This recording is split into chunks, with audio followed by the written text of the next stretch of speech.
परम पूज्य गुरुदेव, परम वंदनीय माता जी सूक्ष्म रूप से विद्यमान है। नमन करता हूँ, मानव मात्र को प्रणाम करता हूँ।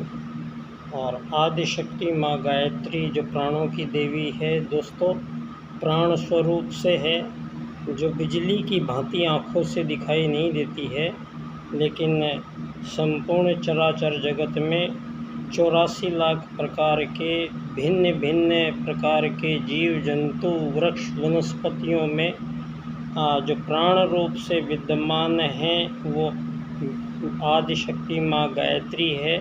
और आदिशक्ति माँ गायत्री की वजह से ही संपूर्ण प्रकार के जीवन धरती पर अपना जीवन काल पूरा करते हैं। दोस्तों, यहाँ सनातन भारत से हम आज बात कर रहे हैं। दोस्तों, पहला शब्द ही बड़ा दिलचस्प है, सनातन।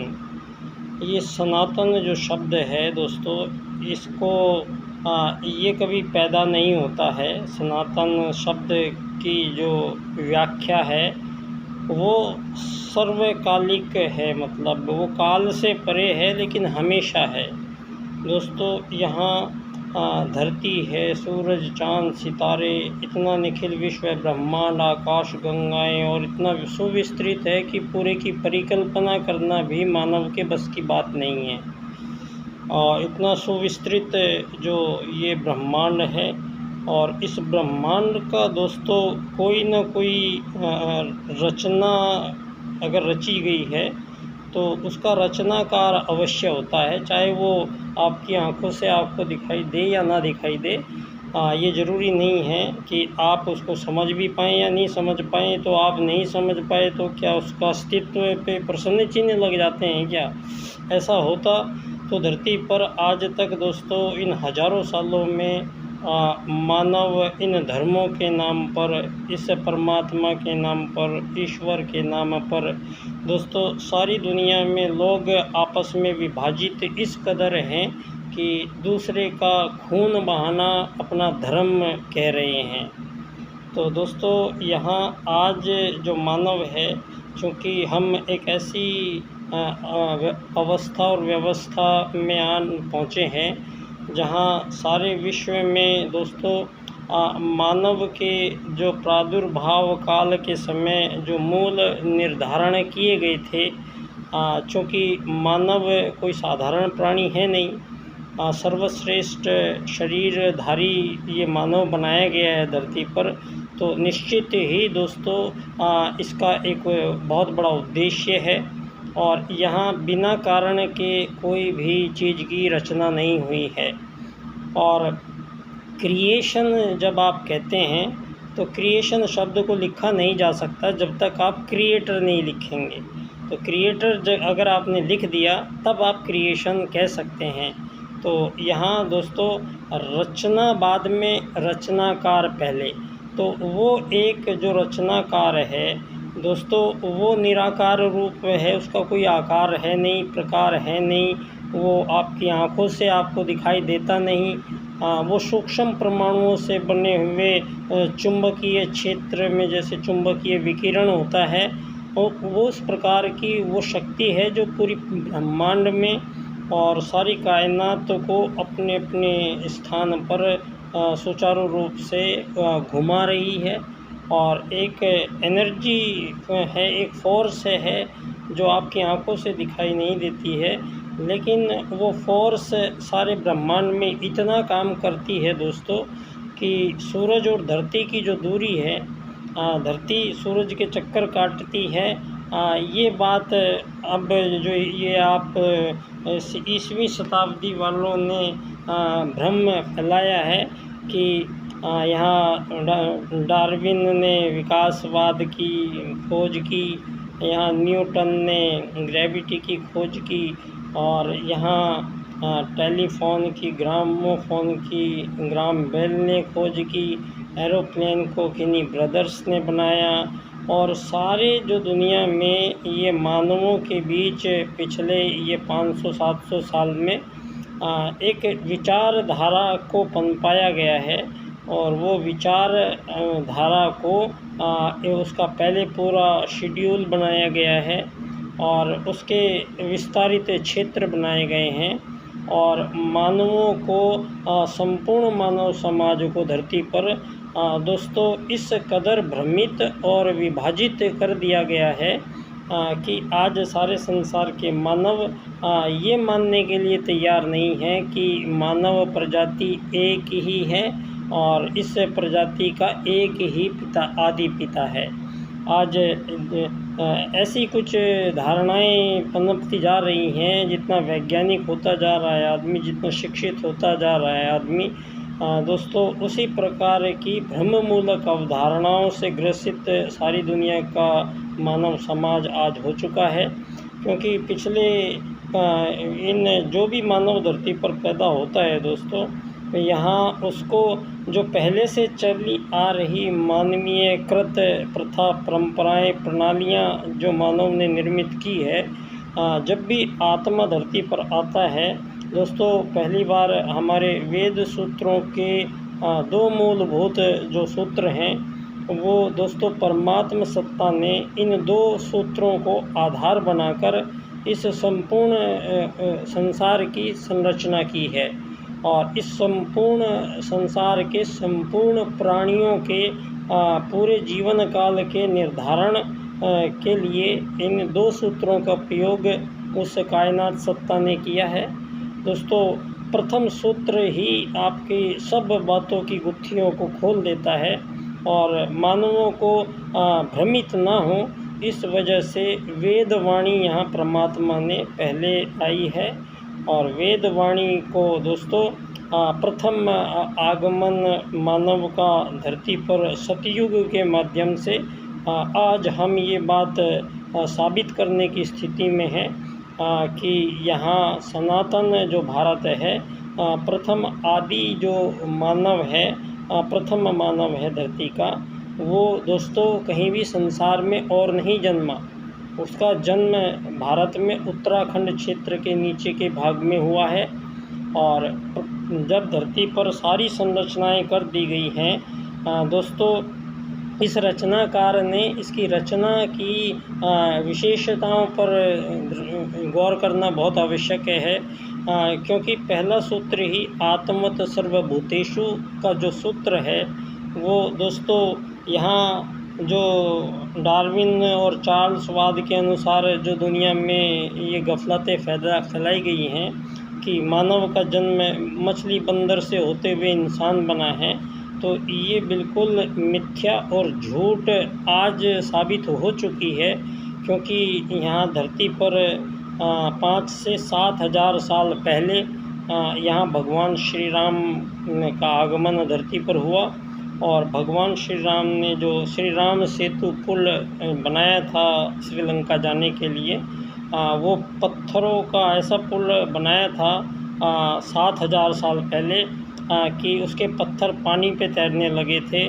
और दोस्तों उस समय रावण के पास पुष्पक विमान था, तो ये विमान किसी भी ब्रदर्स ने नहीं बनाए हैं, बल्कि हज़ारों साल पहले ही हमारे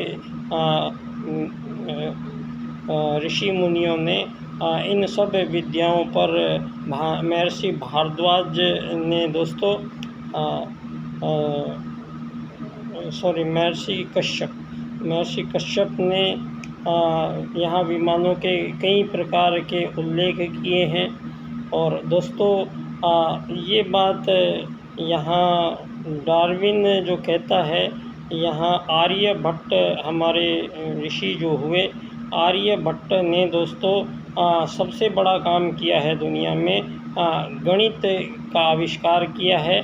और भास्कराचार्य और इन्होंने दोस्तों आर्यभट्ट ने बहुत पहले ही ये बता दिया था कि धरती अपनी धुरी पर घूम रही है और उसको कोई घुमा नहीं रहा है और उस पर कोई बल काम नहीं कर रहा है, वो ऑटोमेटिक धरती घूमती है, सूरज के चक्कर काटती है। और आर्यभट्ट ने दोस्तों यहाँ रेखा गणित, बीज गणित, अंक गणित का आविष्कार किया और यहाँ से जो गणित गया दोस्तों ये गणित सारे संसार में, यूनान की सभ्यता में, मिस्र की सभ्यता में, बेबीलोन की सभ्यता में, सारे संसार में आज भी जो गणित उपयोग में लिया जा रहा है उसके अधिकतम सूत्र आर्यभट्ट और भास्कराचार्य द्वारा निर्धारित हैं दोस्तों। और सारे संसार में यदि गणित ना होता, जीरो का आविष्कार भारत ने करके दुनिया को ना दिया होता, तो यहाँ जितना भी विज्ञान आज सारी धरती पर दिख रहा है ये कुछ भी नहीं होता। अगर मापन नहीं होता तो जिज्ञासा और उसका मूल्यांकन नहीं होता, उसके बारे में कल्पनाएं नहीं चलती। तो यहाँ सबसे आवश्यक चीज़ जो गणित प्रदान किया विश्व को, वो आर्यभट्ट और भास्कराचार्य ने दिया है, और आज भी वही गणित सारी दुनिया में यूज़ होता है। दोस्तों यहाँ जो बताया गया है ये बाद में डार्विन और चार्ल्स में, यहाँ ये बिल्कुल बकवास बात इसलिए अब साबित हो गई है क्योंकि नासा ने ये प्रयोग किया और उन्होंने राम सेतु पुल को आज प्रूव करके सारी दुनिया के सम्मुख 7000 वर्ष पुराना मानव निर्मित पुल बताया गया। तो यहाँ जब भगवान श्री राम आते हैं दोस्तों, ये त्रेता है, और फिर बाद में भगवान श्री कृष्ण आते हैं दोस्तों, वो द्वापर है, और उसके बाद में फिर ये कलयुग चल रहा है। और दोस्तों सतयुग के बाद की अवस्थाएं हैं। तो यहाँ पर आज तक जितनी भी बातें मानव को बताई गई हैं, जितना ज्ञान दिया गया है, वो सारा का सारा भ्रममूलक और झूठ ज्ञान सारी दुनिया को प्रस्तुत किया गया है। इसके लिए बहुत ही जल्दी भारत की ओर से दोस्तों जो हमारा दावा है वो सारे संसार में जो मानव जाति फैली है दोस्तों, इस सारी मानव जाति का एक ही पिता से ये सारे मानव जाति उत्पन्न हुई है। और यहाँ जितनी विभेदता आप लोगों ने ये पूंजीवाद को जन्म देके, अर्थात धन आधारित जीवन पद्धतियों का निर्माण मानव जीवन में धन का प्रवेश कराया, और इस धन आधारित जीवन पद्धति को मानव को बचपन से लेकर और मृत्यु पर्यंत तक इस धन नाम की चीज़ से उसका प्रत्येक क्रम संचालित करने का ऐसा षड्यंत्र है ये दोस्तों, जो सीधा सीधा आत्मत सर्वभूतेषु के सूत्र का खंडन करता है। और जो भी आत्मत सर्वभूतेषु के सूत्र का खंडन करता है, जो भी विचार, वो मान्य नहीं किया जा सकता है। क्योंकि यहाँ दोस्तों खाली मानव ही नहीं है, यहाँ 84 लाख प्रकार के जितने भी जीव जंतु वृक्ष वनस्पति सब रहते हैं। इन सब में दोस्तों पहले मानव को अगर एक आत्मत सर्वभूतेषु को मानव समझ लेता है, तो मानव की समझ में धरती पर प्रथम मानव आए हैं जो वो बहुत उच्च कोटि के वैज्ञानिक थे, विलक्षण और 1000 साल की आयु लेके आए थे, और वही जानते थे कि परमात्मा और आत्मा के बीच में जो कनेक्शन है उनको प्रस्तुत करने के लिए दोस्तों आदि शक्ति माँ गायत्री का आवाहन किया गया, उस प्राण का जो संपूर्ण प्राणियों में व्याप्त करके जीवन दे रही है। तो ऐसी आदि शक्ति माँ गायत्री दोस्तों, आदि शक्ति माँ गायत्री किसी हिंदू मुस्लिम सिख ईसाइयों की कोई देवी देवता का नाम नहीं है। ये जो प्राण आपके अंदर जा रहे हैं, ये प्राण है वो गायत्री, ये है जो आपके प्राण जा रहे हैं, आ रहे हैं, गिनती के हैं ये प्राण, और ये गिन के प्रत्येक को मिले हैं। और यहाँ ये समझ लेना बहुत ज़रूरी है कि दोस्तों जितने भी ये जीव शरीर हैं धरती पर, चाहे वो छोटी चिड़िया हो, तोता कबूतर हो, चाहे हाथी शेर हो, ऊँट हो, जिराफ हो, यहाँ पर ये जो भिन्न भिन्न आकृति प्रकृति के जीव हैं दोस्तों, ये पंच महाभूतों से बने हैं, अग्नि जल पृथ्वी वायु और आकाश। अर्थात इनमें किसी भी शरीर में कोई जीवित तत्व नहीं लगा है, सब निर्जीव पदार्थ ही हैं एक तरीके से दोस्तों। इन्हीं 5 महाभूतों से मिलके यहाँ चिड़िया भी बनी है, तोता भी बना है, हाथी भी बना है, शेर भी बना है, यहाँ बिल्ली भी बनी है, लोमड़ी भी बनी है, खरगोश भी बना है, यहाँ हाथी भी बने, ऊँट भी बने, यहाँ पर मानव भी बने हैं। तो ये जो शरीरों के ढांचे, आकार, प्रकार बाहर से जो भिन्न भिन्न दिखाई देते हैं सबके, मूलतः इनमें कोई भिन्नता नहीं है। ये आत्मत सर्वभूतेषु और वसुधैव कुटुम्बकम 2 सूत्र वेद प्रदान करता है। और ये 2 सूत्र के अनुसार दोस्तों यहाँ चाहे चींटी है, तोता है, कबूतर है, हाथी है, शेर है, यहाँ मानव है, जो भी है ये दोस्तों किसी भी शरीर में, ये जितने भी शरीर हैं, किसी भी शरीर में कोई अंग प्रत्यंग ऐसा नहीं है मानव के पास जो प्राणों को धारण कर सकता है। प्राणों को धारण करने की सामर्थ्य किसी भी भौतिक शरीर में नहीं है। तो दोस्तों यहाँ ये स्पष्ट होती है बात कि जो परमात्मा है वो दोस्तों एक ही है परमात्मा, उसके कुछ और नहीं हो सकता है, और वही सारे ब्रह्मांड में व्याप्त है, और वही आपको आँखों से दिखाई नहीं देता है, और उसको आप देख भी नहीं सकते दोस्तों। उसको आप इस भौतिक चमड़े की आँखों से नहीं देख सकते।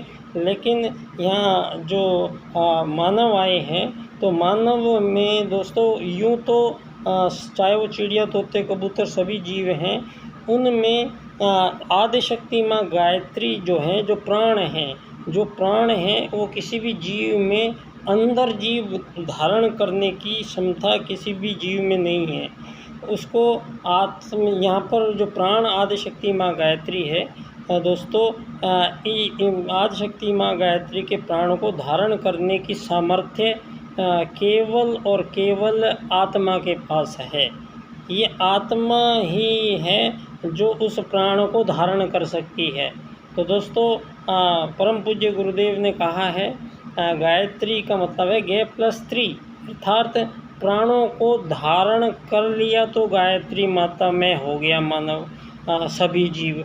तो जैसे ये जो प्राण हैं, ये जो बिजली है, आदिशक्ति माँ गायत्री का प्राण है, ये प्राण दोस्तों एक ही तरह का प्राण होता है। इस प्राणों में भिन्नताएं नहीं हैं। और जो आज जो परमात्म सत्ता का जो एक अंश आत्मा है, ये आत्मा भी सूक्ष्म है, ये भी आंखों से दिखाई नहीं देता है। तो ये आत्मा जो आंखों से दिखाई नहीं देता है, लेकिन ये आत्मा किसी भी जीव शरीर को धारण करने में समर्थ है। और आत्मा ज्यों ही जिस जीव शरीर में प्रवेश करती है, तो उसमें आत्मा के प्रवेश करते ही तुरंत आदिशक्ति माँ गायत्री का प्राण वो आत्मा खींच लेती है, और इस प्रकार से प्राणों का आवागमन प्राणी में शुरू हो जाता है, और इसको जीवन कहा जाता है। दोस्तों अब ये सारे संसार में जब यहाँ धरती पर ये गफलतें जितनी भी हुई हैं, ये मानवों को भ्रमित होने से हुई हैं। और दोस्तों उस भ्रम को आज हमारा ये सौभाग्य है कि हम एक ऐसे काल में आए हैं जिसको यहाँ स्वयं महाकाल धरा पर आते हैं, और ये युगों युगों की समस्याएं इकट्ठी की हुए मानव अपनी पोटली में बांध के रखे हुए हैं, और उसी से 8 अरब लोगों को आज ऐसी प्रदूषित राज्य की नीति का निर्धारण और निर्माण किया है मानव ने, जहां मानवों के बीच में 1000 साल से युद्ध, शोषण, वध, हत्याओं के अलावा यहाँ मानव ने और कुछ नहीं किया है। यहाँ मानवों ने जो भी चीज़ बनाई हैं, जितने भी आविष्कार किए हैं, उनके सबके जो पॉल्यूशंस हैं, उनके जो पॉल्यूशन हैं वो पूरे एनवायरनमेंट में, पूरे वातावरण को आज प्रदूषित कर चुके हैं। दोस्तों विभिन्न प्रकार के हानिकारक रसायन इतने ज़्यादा धरती पर फैलाए गए हैं, जिसके कारण मानव और अन्य जीव जंतु को अपने प्राणों से हाथ धोने पड़े हैं, कई सब प्रकार की प्रजातियों को। और नित्य नए अनुसंधान जो हो रहे हैं, इससे दोस्तों बड़े दुष्परिणाम सामने आ रहे हैं। जो ओजोन का छिद्र फटने से शुरू हुआ था, और दोस्तों जो सुनामी और भयंकर भूस्खलन के रूप में सामने आ रहा है और धरती पर कहीं जल प्रलय हो रही है, कहीं अग्निकांड हो रहे हैं। और ये वो काल है जब परम पूज्य गुरुदेव ने इसको संक्रमण काल कहा है। दोस्तों, इस काल में यहाँ दो बड़ी विशेष घटनाएं घट रही हैं धरती पर इस समय। और स्वयं महाकाल जब धरती पर आते हैं तो पहले वो आते ही अपना डमरू बजाते हैं और तांडव शुरू करते हैं। तो दोस्तों, क्योंकि तांडव के बिना मानव मानता नहीं है, तो मानवों ने आज इस राज्य की नीति के कारण मानवों के बीच में ऐसे स्थायी विभेद पैदा कर कर मानवों के बीच में आजीवन काल तक चलने वाली उसको ऐसी समस्याएं प्रदान की है जो गरीब, अमीर और मालिक नौकर के रूप में धरती पर प्रत्येक मानव हजारों सालों से यहाँ धरती पर त्रस्त है। और दोस्तों, यहाँ आज ये पूंजी आधारित जीवन पद्धति को पहले ही पंडित दीनदयाल उपाध्याय जी ने चेता दिया था कि जो ये पूंजीवाद है ये हमारे देश के लिए बिल्कुल भी हमारा मूल विचार नहीं है। और अर्थायाम का राजनीतिक दर्शन दीनदयाल उपाध्याय जी ने प्रस्तुत किया है, जिसमें वो स्पष्ट करते हैं कि मानवों के बीच हजारों लाखों साल से धरती पर मानव रहते हैं, कोई आज से नहीं रहते हैं। यहाँ सनातन भारत है, सनातन संस्कृति है, यहाँ सनातन परमात्मा है, यहाँ सनातन गायत्री है, यहाँ सनातन है दोस्तों। तो ये अब जो आज के समय में अब ये एक मजाक सी साबित हो गया है कि ये पिछले 2500 साल में धरती पर मानवों के बीच गुलामी और आज़ादी सबसे बड़ा जो छल कपट का जो मूल शब्दावलियाँ गढ़ी गई हैं धरती पर। दोस्तों, हमारे भारतीय संस्कृति, सनातन संस्कृति में कोई किसी प्रकार का कोई गुलामी आज़ादी नहीं है, क्योंकि एक ही जीव प्रजाति में किसी भी प्रकार की आज़ादी जीवों के मध्य संभव नहीं है। यहाँ चाहे वो चींटी है, तोता है, चिड़िया है, घोड़े है, हाथी है, शेर है, बकरी है, मधुमक्खी है, ये सब के सब दोस्तों, सभी प्राणी, सभी जीव झुंड बना के रहते हैं, सब एक परिवार बना के रहते हैं।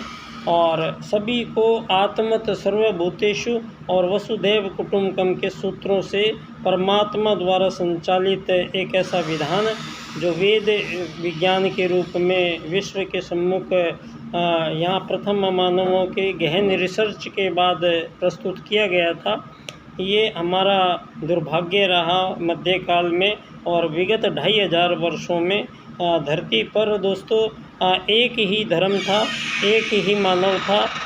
एक प्रथम मानव का जो परिवार धरती पर आया, मनु का पहला परिवार आर्यों का परिवार कहलाया। और इन आर्यों में से ही दोस्तों जिन्होंने बाद में आर्य पद्धति को फॉलो नहीं किया, उन लोगों को इन आर्यव्रत क्षेत्र से देश निकाला दिया गया और वो सुदूर दुनिया के अन्य क्षेत्रों में जाकर जो भी इंसान बसे हैं वो कोई अलग नहीं है, उनका कोई अलग से पिता नहीं है। धरती पर मानवों का एक ही पिता है, वो है मनु। और मनु के बाद में ये अनार्य लोग जो गए हैं, ये भी वस्तुतः कोई अन्य प्राणी नहीं है, ये भी हमारे आर्यों में से ही गए हुए लोग हैं। तो आज सारे संसार के पुरातत्ववेताओं की शोधों का जो निष्कर्ष निकल के आ रहा है, यहाँ दोस्तों आज तक सिंधु घाटी की सभ्यता को ही सबसे प्राचीनतम प्राथमिक उद्भव सभ्यता माना गया था। और उसी के आधार से ये चार्ल्स और डार्विन और ये दुनिया भर ने अपने मतांतर प्रस्तुत किए हैं। दोस्तों आज ये आपको जो पहली बात तो यहाँ भगवान श्री राम के अस्तित्व को हमारी ही आज़ाद भारत की सरकार 20 साल पहले तक नहीं मान रही थी और सुप्रीम कोर्ट में हलफनामा पेश करके उन्होंने कहा कि भगवान श्री राम का कोई अस्तित्व नहीं है। तो दोस्तों आज हम इस स्थिति में पहुँचे हैं जब हम भगवान श्री राम के अस्तित्व को सिद्ध करने की अवस्था में आए हैं। और ये वो सनातन भारत की वो नींव जो आज 20,000 वर्ष पहले धरती पर भारत में जो मानव की जो सभ्यता मिली है, उस सभ्यता में दोस्तों जो भी निष्कर्ष निकल रहे हैं, यहाँ पर मानव 20,000 वर्ष पहले इतनी श्रेष्ठ चीज़ों का इस्तेमाल करता था, श्रेष्ठ की विज्ञान से परिपूर्ण था।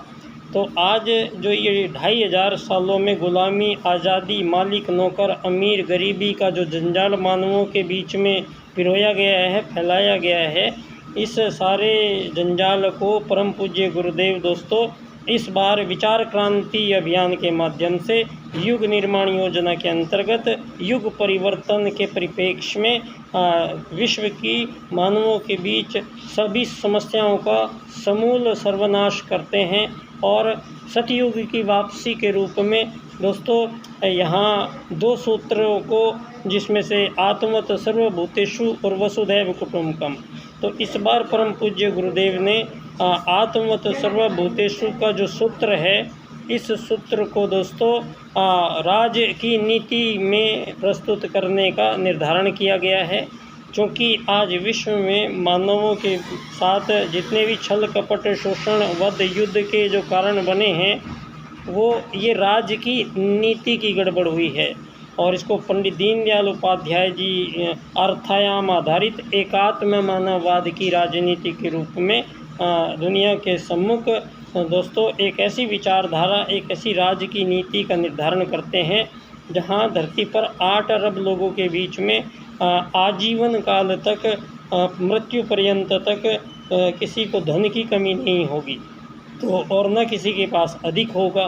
तो ऐसा संभव तब होगा दोस्तों जब पंडित दीनदयाल उपाध्याय जी मानवों को जो आप एक शरीर मानकर राजनीति दुनिया में कर रहे हैं, इसको उलट कर सीधा करना गुरुजी कहते हैं। तो दीनदयाल उपाध्याय जी ने उल्टे को उलट कर सीधा कर दिया है अर्थायाम आधारित एकात्म मानववाद की राजनीति से और पूंजीवाद आधारित लोकतंत्रवाद जिसको आप कह रहे हो दोस्तों, इसका समापन का काल का ये समय होगा और विश्व को एक नई परिस्थिति प्रदान करने वाले जो सूत्र हैं, आत्मवत सर्वभूतेषु के सूत्र को दीनदयाल उपाध्याय जी एकात्म मानववाद कहते हैं। और वसुधैव कुटुम्बकम है तो मैंने इसको समग्र व संपूर्ण वैश्वीकरणवाद कहा है। तो मेरा विषय है एकात्म मानववाद से समग्र व संपूर्ण वैश्वीकरणवाद, टोटल एंड कंप्लीट ग्लोबलाइजेशन। दोस्तों हम आज ये दावे के साथ सारे संसार में घोषणा करते हैं कि आदि मानव, प्रथम मानव भारत में जन्मा। प्रथम भारतीय मानवों की संस्कृति आर्य संस्कृति थी और उन आर्यों में से ही सारे संसार में लोग फैले हैं। और इन 2000 सालों में ये आज़ादी, गुलामी, अमीर गरीब, मालिक नौकर का जो जंजाल फैला है, इसको समेटने का वक्त आ गया है। और परम पूज्य गुरुदेव ने दोस्तों अखिल विश्व गायत्री परिवार जिसको कहा है, उसका मतलब है कि सारे विश्व के संपूर्ण प्राणियों का एक परिवार, ना कि मानवों का परिवार।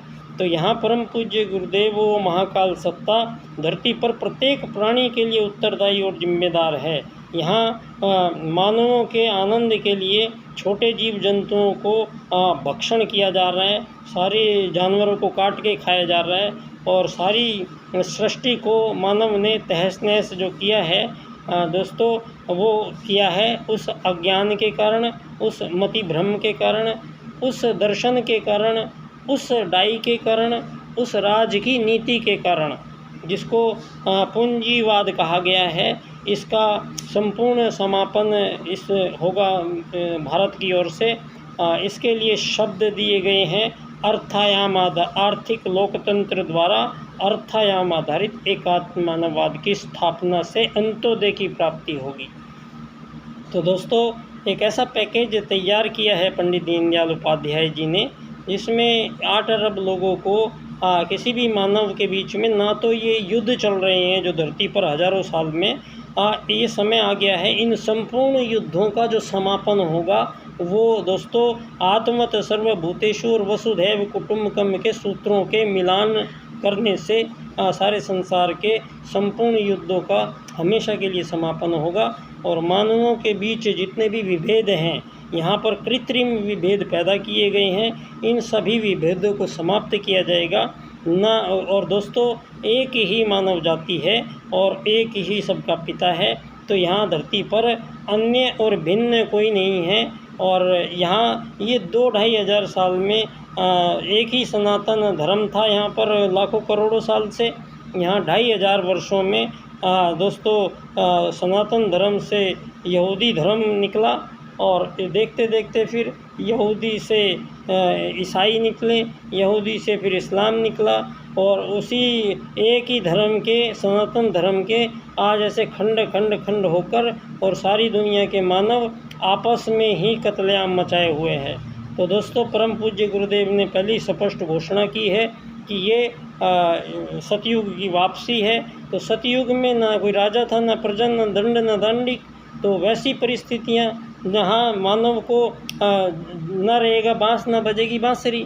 तो पंडित दीनदयाल उपाध्याय जी ने अर्थायाम से कह दिया है कि किसी भी मानव को धरती पर आजीवन में अपने किसी धन की कमी नहीं होगी। किसी भी मानव को ये नहीं कह सकता कि मेरे पास धन होता तो मैं कुछ कर लेता, अगर धन नहीं है तो मैं कुछ कर नहीं पाया। जिसमें आज बहुधा 80% से ज़्यादा मानव समाज सारी दुनिया में ये गरीब और नौकर बनने के चक्कर में दोस्तों आज एक भार में जीवन, एक गुलामी भरा जीवन और अधूरा जीवन, अपूर्ण जीवन मानव यहाँ केवल अपने आप को शरीर मानकर और शरीर की भूख प्यास आनंद के लिए जो धरती पर इस प्रकार का ये जो वातावरण बनाया गया है, ये भोगवाद के कारण, ये दोस्तों इस भोगवाद का भी योगवाद के रूप में परम पूज्य गुरुदेव ने सत्य युग की वापसी में दोस्तों यहाँ मानवों के लिए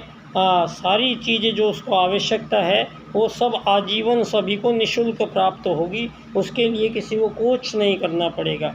ना आपको यहाँ ज़मीन खरीदनी है, ना मकान बनाने हैं, ना बिजली के बिल भरने हैं, ना बच्चों की फ़ीस भरनी है, ना आपको दहेज देने हैं, ना आपको शादी ब्याह कराने हैं। ये जितनी भी जिम्मेदारियाँ मानवों के बीच में मानवों को दी गई हैं दोस्तों, ये सारी जिम्मेदारियाँ पूरी करने की गारंटी अर्थायाम आधारित एकात्म मानववाद की राजनीति धरती पर 8 अरब लोगों को एक साथ प्रदान करती है और एक ही इकाई मानती है मानव को कि मानव एकात्म मानववाद है। तो मतलब मानव एक आत्मा है, शरीर नहीं है। तो शरीर की जो मजबूरियां थी वो आप पूरी कर दीजिए, तो उसको जो शरीर की आवश्यकताएं वो पूरी कर दीजिए, तो न रहेगा बाँस, न बजेगी बाँसुरी। तो दुनिया में क्यों तो चोरी होगी, क्यों डकैती होगी, क्यों हिंसा होगी, क्यों अपहरण होंगे, क्यों ये दोस्तों कत्लेआम मचेगा। इन सब की जननी और जड़ है दोस्तों वो हमारे पहले का है जर, जोरू और ज़मीन। तो जड़ ताकत को इस्तेमाल यहाँ ये जो पश्चिम है ये ताकत का इस्तेमाल दूसरों को अपने अंडर में लाने से और अपने आप को विद्वान, ज्ञानवान, धनवान साबित करने में ये मानवों के साथ प्रताड़ित करने की वो सिस्टम बनाए हैं। G5 बना के एक ऐसी वीटो पावर लेके बैठे हुए हैं। इनकी जनसंख्या है मुट्ठी भर और ये सारे संसार को हाँक रहे हैं। आज सारी दुनिया में ये कब तक चलेगा कि मानव दोस्तों धरती पर एक यात्री बन के आया है और सारी मानव जाति और सभी जीव जंतु प्रजाति धरती पे केवल एक यात्री की हैसियत रख सकते हैं। यहाँ कोई भी प्राणी मानव को आप धरती का मालिक नौकर कैसे कह सकते हैं? यहाँ किसी को आप अमीर गरीब कैसे कह सकते हैं?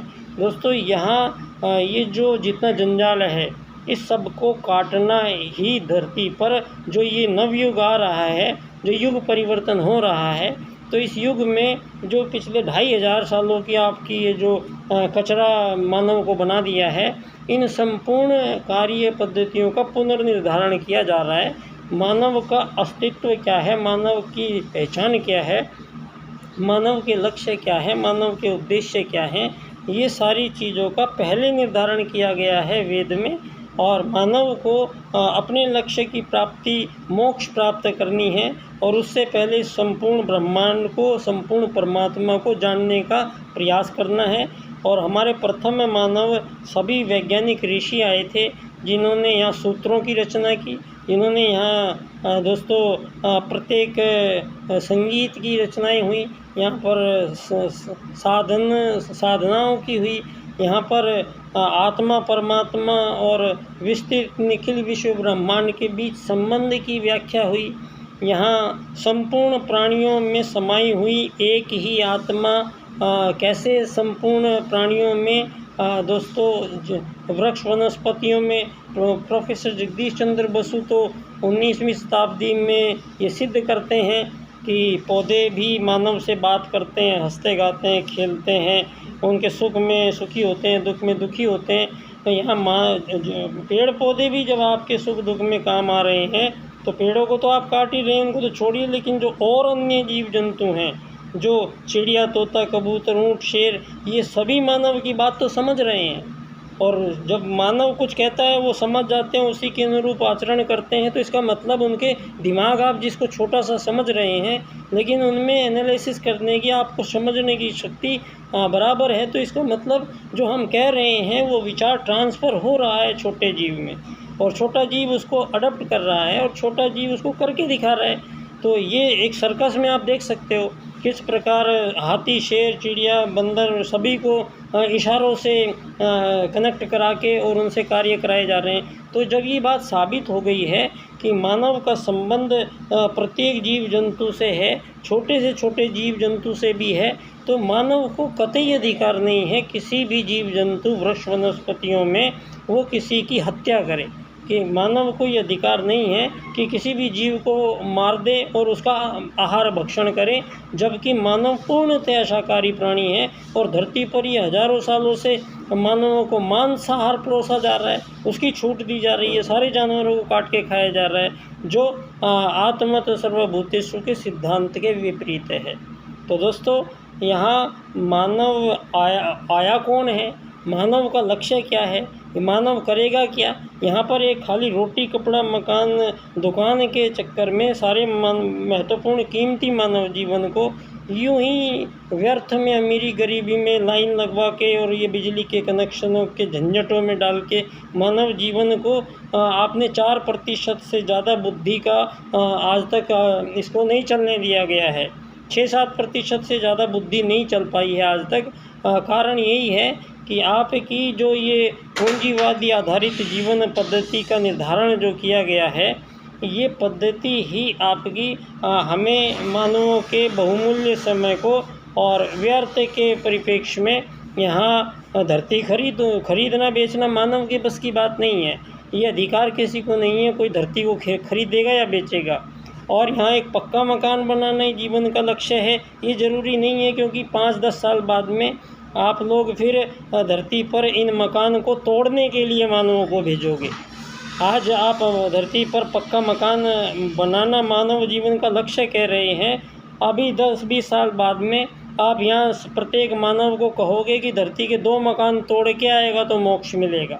दोस्तों यहाँ धरती पर मानवों ने इस कदर जनसंख्या का बढ़ते चले जाना, और धरती के केवल 7% ही भाग है जिस पे सारी मानव जाति निवास करती है, और उस सारी मानव जाति का परमात्मा द्वारा दोस्तों दीनदयाल जी कहते हैं 2 वरदान मानवों को साथ दे के भेजा है।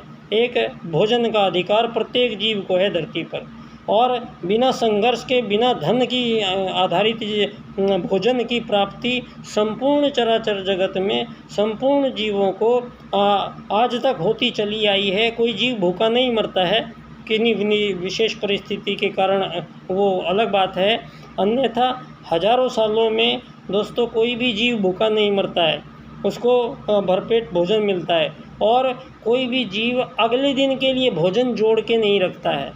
ये परमात्मा पे विश्वास उस आत्मा का और उस अटूट परमात्मा के संकल्प का ये साक्षी है कि कोई भी जीव कल के भोजन के लिए परेशान नहीं होता है और कल के भोजन के लिए आज जोड़ के नहीं रखता है। तो यहाँ पर जो परमात्मा का वरदान है धरती माँ को, धरती माँ जितने भी जीव होंगे धरती पर सबका पेट पालन लाखों करोड़ों वर्षों से करती आई है। अब यहाँ मानवों के साथ भोजन का संबंध, पानी का संबंध, ये इनके बीच में धन नाम की चीज़ जोड़ के और धन आधारित ये सारी प्राप्ति करेगा मानव। अगर धन नहीं होगे तो भूखा मर जाएगा मानव। ये नियम कौन सा है? ये तो आपने सारे छोटे जीव जंतुओं से भी आपने षड्यंत्र करके ये नहीं चल सकता है। यहाँ दीनदयाल जी कहते हैं हमारी दोनों अधिकार हमें मिलने चाहिए। एक है हमें भोजन का अधिकार और एक है कर्म का अधिकार। दोस्तों, ये जितनी भी सरकार ने आज़ाद सरकार बनाई गई हैं और आज़ाद देश किए गए हैं, पहली बात तो यही है कि किसी भी मानव में आज़ादी संभव ही नहीं है। और क्योंकि हम गुलाम नहीं हैं तो आज़ादी क्या दोगे आप हमें? आज भारत को जो कह रहे हो आप 1947 में आज़ादी दी है, और तो क्या हम इससे पहले गुलाम थे? ये मान ले, भारत मानेगा ये बात? दोस्तों, आप भारत को जानते नहीं हैं अभी। पहले भारत को जानना पड़ेगा, पहले समझना पड़ेगा ये आपकी आज़ादी और ये गुलामियाँ केवल 2000 साल की, 2500 साल की देन है। और यहाँ भारत में भगवान श्री राम 7000 वर्ष पहले आए थे। तो और पीछे हम चलेंगे और सारे संसार में जो भी मानवीय विचारों की जो त्रुटियां के कारण सारे संसार में आज मानव जाति भ्रमित है, परेशान है और किसी को कोई मार्ग नज़र नहीं आया है। तो दोस्तों, अब ये सत्ता आ गई है महाकाल के हाथ में। अब आगे का जो काम होगा वो स्वयं महाकाल कर रहे हैं और आगे आगे मशाल महाकाल की है। और दोस्तों, एक काम छोटा सा हुआ है कि संजीवनी लाने के लिए हनुमान जी की आवश्यकता पड़ती है। और दोस्तों, श्री राम जी हनुमान जी को साथ लेके ज़रूर आते हैं और हनुमान जी उनको बहुत बाद में मिलते हैं, जब वो वनों में जाते हैं, उससे पहले नहीं मिलते हैं। इसी प्रकार से परम पूज्य गुरुदेव इस युग के पुनरुद्धार के लिए दोस्तों अखिल विश्व गायत्री परिवार किसी राजनीतिक पार्टी में हस्तक्षेप नहीं करता है। तो क्या गुरुजी जो युग परिवर्तन का संपूर्ण सरंजाम है, क्या परम पूज्य गुरुदेव बिना राजनीति में परिवर्तन किए ये संभव होता? नहीं होता दोस्तों, क्योंकि आज संसार में राजनीति ही मुख्य कारक है और वही से गड़बड़ हुई है। और जहाँ से गड़बड़ हुई है वहीं पे ठीक किया जा रहा है और वो ठीक करने का परम पूज्य गुरुदेव ने पूरा इंतज़ाम पहले ही कर दिया था और ये काम हो चुका है। ये काम परम पूज्य गुरुदेव के ही प्रथम शिष्य दीनदयाल उपाध्याय जी, जिन्होंने भारतीय जनसंघ की स्थापना की थी, उन्होंने अपनी हत्या से 1.5 साल पूर्व बम्बई अधिवेशन में 4 सूत्र विश्व राजनीति के सम्मुख प्रस्तुत किए हैं। ये 4 सूत्र सारे संसार की राजनीति का पुनर्निर्धारण करते हैं और मानवों के बीच संपूर्ण समस्याओं का समाधान प्रस्तुत करते हैं। ये 4 सूत्र का व्याख्या मैं इस क्रम से करूँगा। आर्थिक लोकतंत्र द्वारा अर्थायाम आधारित एकात्म मानववाद की स्थापना से अंत्योदय की प्राप्ति हम करेंगे। तो दोस्तों, एक ऐसे सतयुग की वापसी के रूप में इस धरती पर ये संपूर्ण चराचर जगत में जो हलचलें और जो परिवर्तन हो रहे हैं वो और तेज़ी से अब आप देखेंगे। और ये अब संभवतः हम युग निर्माण के अंतिम चरणों में प्रवेश कर रहे हैं और जहां उल्टे को उलटकर सीधा करने का एक सूत्र परम पूज्य गुरुदेव ने सबको प्रदान किया है। सभी युग निर्माण सैनिकों को उस सूत्र को सभी लोग नमन करके याद रखें। और आप लोगों का बहुत बहुत धन्यवाद। और मैं पंडित दीनदयाल उपाध्याय जी की जन्मस्थली पर पिछले 25 साल से परम पूज्य गुरुदेव के निर्देशन में मैं उनके 4 सूत्रों की मैंने स्टडी की, उनको रिसर्च की मैंने, और इन पर मैं अब ये मेरा व्याख्यान प्रस्तुत करता हूँ। और इस व्याख्यान से सारे संसार की राज्य की नीति का पुनर्निर्धारण होता है। ये इस प्रकार से ये आर्थिक लोकतंत्र द्वारा अर्थायाम आधारित एकात्म मानववाद की स्थापना से अंत्योदय की प्राप्ति हम करेंगे। तो चर्चाएं जारी रहेंगी। आज इतना ही। पुनः परम पूज्य गुरुदेव परम वंदनीय माता जी को नमन करता हूँ। आदि शक्ति माँ गायत्री दोस्तों प्राण रूप में है, प्रत्येक प्राणी में है। तो आदि शक्ति माँ गायत्री भी सूक्ष्म रूप में है, परमात्मा भी सूक्ष्म रूप में है और आत्मा भी सूक्ष्म रूप में है। ये जो भी चराचर जगत में धरती पर दिखाई दे रहा है, इनमें ये जितने भी जीव जंतु हैं, इनके शरीर ही भिन्न भिन्न हैं।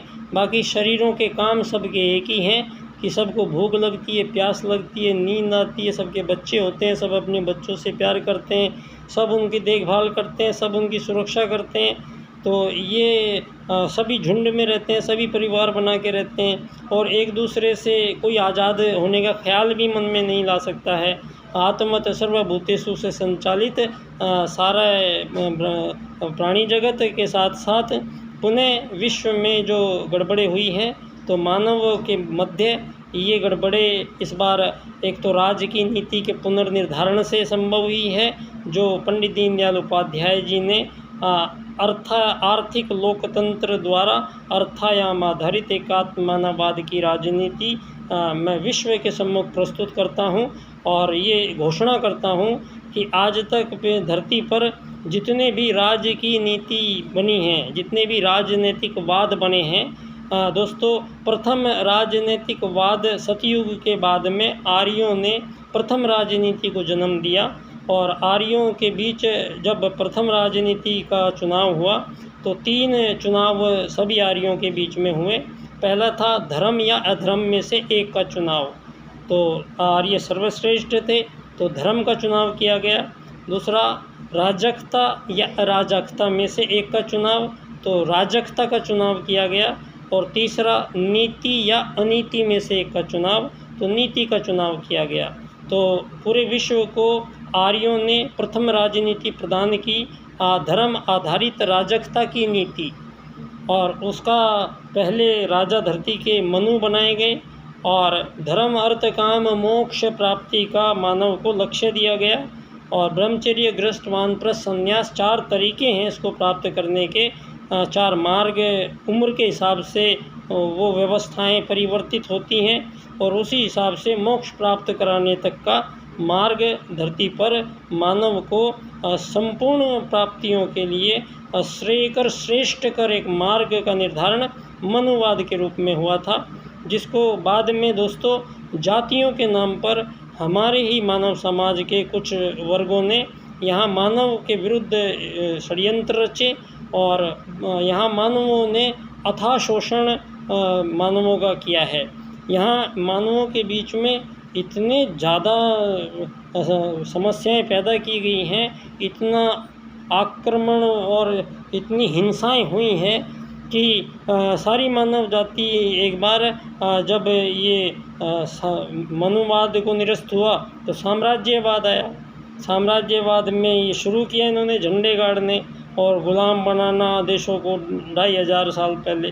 बाद में फिर उन्हीं आज़ाद देशों में झंडे गाड़ गाड़ के उनको अब एक एक सीमा रेखाएं खींच के कृत्रिम और वहाँ पर मानवों को सीमा रेखाओं में भरकर और उसको आज़ाद देश का एक बैनर लगा दिया उसके बाहर और उसमें एक आज़ाद सरकार बना दी और सारे संसार में पूंजीवाद को प्रसारित करने के लिए ये लोकतंत्र नाम की चीज़ को इन लोगों ने सारी दुनिया में फैलाया। और लोकतंत्र जहाँ जिस देश में गया वहाँ सबसे पहले मानवों के बीच विभाजन हुए, एकता नहीं हुई, एकता को तोड़ा गया है जब लोकतंत्र आया है। ये चुनाव की ज़रूरत नहीं पड़ती है, चुनाव नहीं होते हैं दोस्तों, चुनाव वुनाव का ये जो भ्रम है ये इससे मानवों के चेहरे बदलते हैं, सिस्टम का प्रारूप नहीं।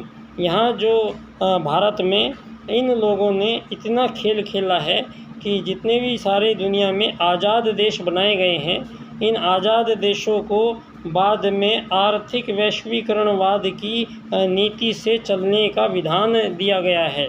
तो आप आज़ाद देश होंगे, आपकी आज़ाद सरकार होंगी, आपकी आज़ाद सरकार के आज़ाद नोट भी होंगे, लेकिन उन नोट की कीमत तय करने का अधिकार किसी भी देश के पास नहीं है। और ये पूंजीवाद का वो घिनौना एक चेहरा प्रस्तुत किया गया है जो दोस्तों नव पूंजीवाद जिसको कह सकते हैं कि धरती पर मूल सिद्धांतों को तोड़ा गया है। यहाँ पहला सिद्धांत बना है जो प्रथम राजनीति में राजा और प्रजा का, फिर उसका जो रूपांतरण हुआ है वो सरकार और पब्लिक का हुआ है। लेकिन अब जो सरकार और पब्लिक के बीच में ये जो प्राइवेट सेक्टर नाम का जो एक जिन्न घुसाया है, ये अमान्य है धरती पर, ये हो नहीं सकता है और ये एक षड्यंत्र है। और सारी दुनिया को ये प्राइवेट सेक्टर के 10-20 लोग हैं जिन्होंने सारे संसार की सारी प्राकृतिक संपदाओं को खरीद लिया है और सारे संसार के उपकरणों पे और अत्यधिक चीज़ों पर उन्होंने अपना कब्जा कर लिया है। तो दोस्तों, अब भारत में जो जनसंख्या है विश्व की सबसे बड़ी जनसंख्या है और भारत से 3 गुना ज़्यादा ज़मीन अमेरिका ने कब्जा रखी है और भारत से 3 गुना ज़्यादा ज़मीन चीन के पास है। और दोस्तों, यहाँ छोटे छोटे से देश हैं, उनके पास तेल निकल आए तो सारे करोड़पति। यहाँ धरती पर जो मानव कहीं भी जन्मा है, धरती पर चाहे कहीं भी कोई भी प्राकृतिक पदार्थ पाया जाता है, प्रत्येक मानव का उस पर बराबर अधिकार है। जिस दिन ये नियम लागू हो जाएगा तब आत्मत सर्वभूतेषु वसुदैव कुटुम्बकम के सूत्रों को हम इस धरातल पर मैनेजमेंट इसका करेंगे दोस्तों। तो बहुत बहुत धन्यवाद। चर्चा जारी रहेगी। बच्चा डॉक्टर की ओर से पुनः परम पूज्य गुरुदेव परम वंदनीय माता जी को नमन करता हूँ। गायत्री मंत्र एक बार हमारे साथ। ओम भूर्भुवः स्वः तत्सवितुर्वरेण्यं भर्गो देवस्य धीमहि धियो यो नः प्रचोदयात्। ओम गुरुर्ब्रह्मा गुरुर्विष्णु गुरुरेव महेश्वर गुरुर्साक्षात् परब्रह्म तस्मै श्री गुरुवे नमः। ओम शांति।